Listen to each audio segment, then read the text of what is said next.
Hello friends, welcome back to another video. Itin 29 schedule what's up new update hung ai na. Ati la chu number ho mi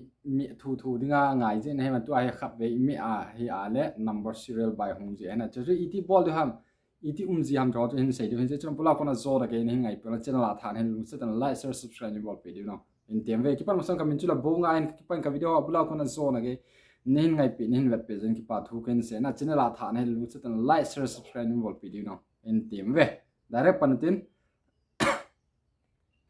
life again with sadin example a meet na ki hoa hello like thil item kham khat naga asut go ham hello bazara na chen dinga thil na cho go dukan thil na cho go ham item khat naga asut go da serial baya naga asut go cho ti la cho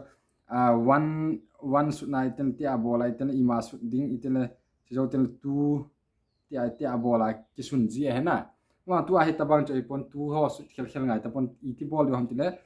direct ana cheding na thil su go to one dot na me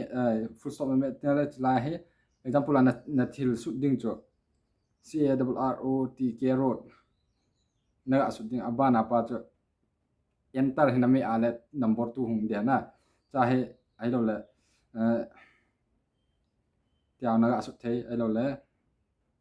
tiao na asu thei serial by hung yang da na de ja chan chan na su thei cha serial number hung ki pe da